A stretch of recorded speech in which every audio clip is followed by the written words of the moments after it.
कराने ही नहीं चाहिए, फिर तो मुल्क में ऑक्शन होनी चाहिए। वो आए, अपनी सीट खरीदे और चला जाए। कल जो डिप्टी स्पीकर ने किया, जिस तरीके से आवाम के मैंडेट के ऊपर डाका डाला गया, उसके बाद मुल्क में आईनी और सियासी तौर के ऊपर एक ऐसा माहौल है जैसे जंग के बाद एक हाल होता है, क्योंकि आपने आइन को मिलियामेट कर दिया है। सुप्रीम कोर्ट में हम आए हैं, सुप्रीम कोर्ट जाहिर है इस केस को सुनेगी। बड़े कम वो प्रपोजिशंस होती हैं, बड़ी कम ये वाक़यात होते हैं जहाँ पे मुल्क के सारे सीनियर वकील जो हैं वो मुत्तफ़िक हो जाएं और इस पे पूरे मुल्क के वकला जो हैं, पूरे मुल्क के जो सीनियर कानूनदान हैं वो यकसू हैं कि ये जो रूलिंग है स्पीकर की आइन और कानून के ख़िलाफ़ है। वो यकसू हैं कि ये जो रूलिंग है स्पीकर की आइन और कानून के ख़िलाफ़ है।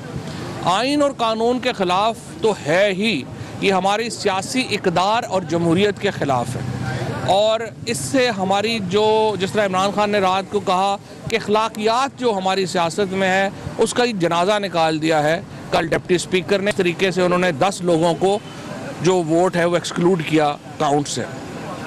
ये जो चौधरी शुजात साहब कहते हैं हमें इमरान खान का कैंडिडेट नहीं चाहिए, तो फिर तारक चीमा और सालक इस्तीफ़ा दे दें, क्योंकि इन दोनों ने इलेक्शन PTI के कैंडिडेट के तौर के ऊपर लड़ा है।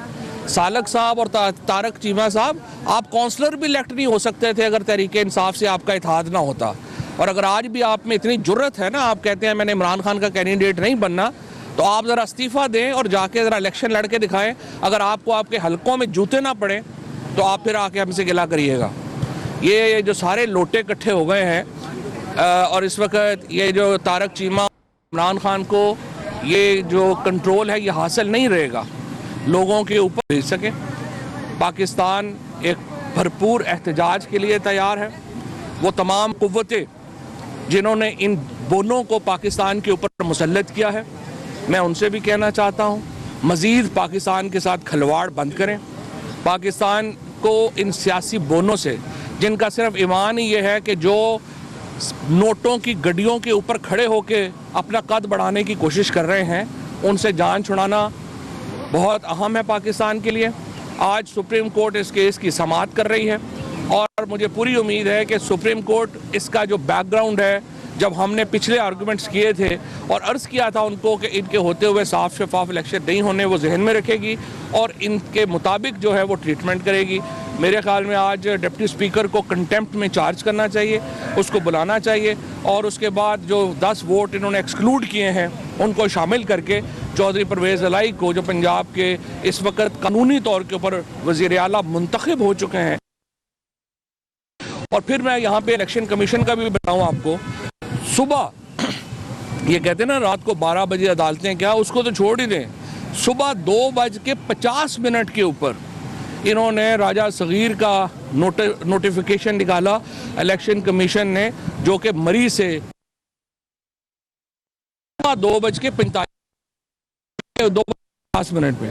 उसके बाद इन्होंने जो इशफाक, जो काशिफ महमूद जो बावल नगर से डिस्क्वालीफाई हो चुका है, उसकी अपील डिसमिस है, उसको डीनोटिफाई अब तक नहीं किया, ताकि वहाँ पे नून लीग को 2 वोटों का एडवांटेज जो है वो इस तरह से दिया गया। और तीसरा हमारा जो यासिर जतोई जो मुजफ्फरगढ़ से, उसका भी रिकाउंट जो है वो नहीं किया।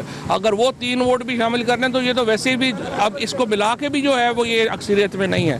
और फिर जिस तरीके से आपने देखा जल्दी में हलफ, पहले रात को 11-12 बजे हलफ ले रहे थे, फिर उस वक्त जो है वो मेरा ख्याल है उन्होंने उनको कहा कि सुबह कर लें। ये सारी रात सोए नहीं है। इनका हालत ये, इन बोनों की, हमजा शबाज जो है वो इचकन पहन के सुबह दोबारा जो है वो 7 बजे हलफ लेने चला गया है। इस तरह से हलफ नहीं होते। आप अवाम के मुंतखब हुकूमत नहीं हैं, अवाम के मैंडेट के ऊपर डाका मत डालें। पाकिस्तान के अवाम को ये हक वापस दिया जाए कि वो अपनी मर्जी की हुकूमत बनाए, इसके अलावा मुल्क में और कोई चारा नहीं। शुक्रिया। PTI रहनुमा